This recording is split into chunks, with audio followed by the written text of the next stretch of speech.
మహిళా స్త్రీ శిశు సంక్షేమ శాఖ ఆధ్వర్యంలో పౌష్టికాహార మహోత్సవాలు ఘనంగా నిర్వహిస్తున్నారు. విజయనగరం జిల్లా గర్విడి మండల కేంద్రంలో గల అంగన్వాడీ కేంద్రంలో నిర్వహించిన కార్యక్రమంలో ఎమ్మెల్యే కిమిడి కళా వెంకట్రావు పాల్గొని గర్భిణులకు సీమంతాలు, చిన్నారులకు అన్నప్రాసన కార్యక్రమాలు చేశారు.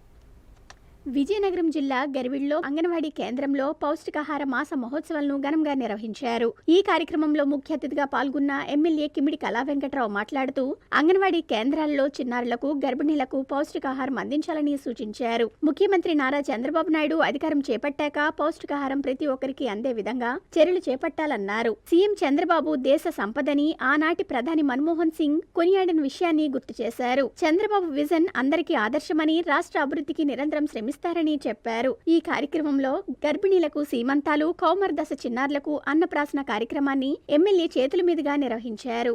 మాతా శిశు సంక్షేమ శాఖ ఏర్పాటు చేసినటువంటి కార్యక్రమంలో గర్భిణీ స్త్రీలకు, అదేవిధంగా 6 ఏళ్ళు వచ్చే వరకు పిల్లలకి పోషకాహారం ఇవ్వడం అనేటటువంటిది చంద్రబాబు నాయుడు గారు వచ్చినటువంటి 3 మాసాల లోపునే ఈ కార్యక్రమానికి స్వీకారం చుట్టి రేపు భావి భారత పౌరులు వీళ్ళే కాబట్టి వీళ్ళ నుంచి మరి మంచి పనిచేసేటటువంటి శక్తి, పనిచేసేటటువంటి మనస్తత్వం ఉండేటటువంటి పిల్లలందరూ ఈ దేశంలో దృఢంగా తయారవ్వాలనే ఉద్దేశంతో మరి ఆయన ఎంతో ఇంపార్టెన్స్ ఇచ్చి ఈ కార్యక్రమాన్ని చేపట్టడం, దాంట్లో భాగంగా ఈరోజు పాల్గొనడం చాలా సంతోషంగా ఉంది అంటే